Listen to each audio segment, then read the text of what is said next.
I would say that being a black conservative pretty much like categorically means you don't have much common sense, yeah. Do you hate black conservatives? Oh yeah, absolutely. But I do love all people, but I hate black conservatives. So you're saying blacks don't have the common sense to make good decisions for themselves? Oh no, because they have the gall of being conservative while having experienced what it means to be under the heel of a white supremacist state. Let me stop you while you ahead. This is why I always say I prefer for y'all to not be speaking on black people about black people issues. The problems that plague the black community today are internal issues, they're cultural issues, they're issues that we have to solve with ourselves. I'm not even a conservative and I feel some type of way about this. Who are you as a white man to tell me about my experience as a black man? You have no idea how hard the people in my family fought for us to have the laws that we have today, the right to vote, the ability to go to college, the ability to be as successful as it is that we want to be. And here you are telling me that I've been under the foot of white supremacy. That would first mean that I believe in white supremacy in the first place. I don't believe that white people are supreme.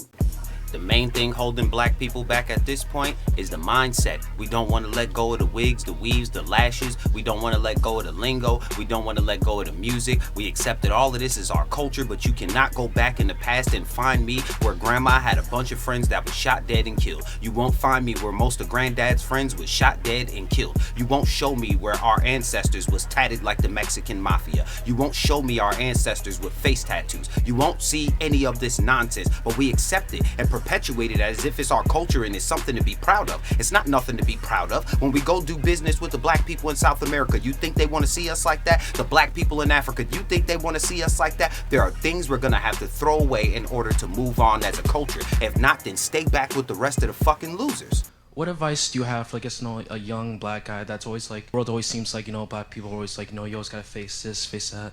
What advice can you, I guess, tell me that that can help me face the world, The first advice that I would give you, and it's the best advice that I ever received in my life, and I think I got it from myself, is to not see yourself as black and to see yourself as an American. For one of the first times you're going to hear me vehemently disagree with this. Why are black people the only ones that have to throw away their race in order to be accepted by somebody? How come we're the only ones? Chinese people don't have to negate the fact that they're Chinese anymore. Or Jews don't have to negate the fact that they're Jews anymore. Italians don't have to negate the fact that they're Italians anymore. They can still keep their culture intact and still progress. Why is it that we have to throw away the fact that we are black in order to succeed in society? Would that not be still pushing racism at that point? That we have to hide who we are to make other people comfortable?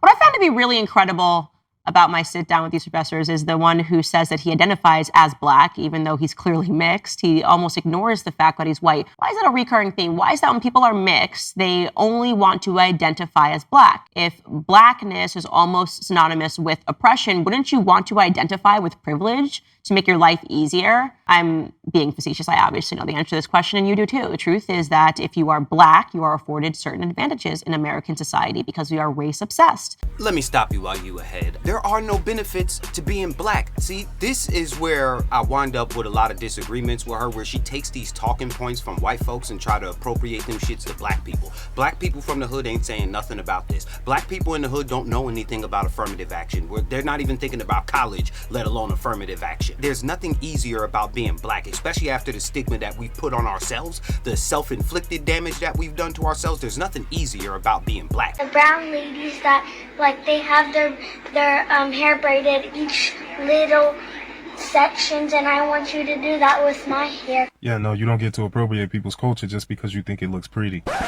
Let me stop you while you ahead. See, this is why don't nobody like you. Kids can't even be kids no more. Kids can't even have friends no more. All she's saying is she wants a hairstyle that she's seen that she liked from other people. All of a sudden, it's cultural appropriation. When you eating Chinese food, is it cultural appropriation? When you out at the Italian spot, is it cultural appropriation? If we eat other foods and take other items of clothing and take other hairdresses that come from other people, is it cultural appropriation? Or is it actual cultural appreciation? Is it the fact that I like this culture so much that I would like to be more in tune with it? But when you place this kind of stigma on children, children grow up thinking that they can't do what the other kids are doing, and that's how racism keep going, and this why don't nobody like it. I think racism is a bigger problem than fathers being outside of the home.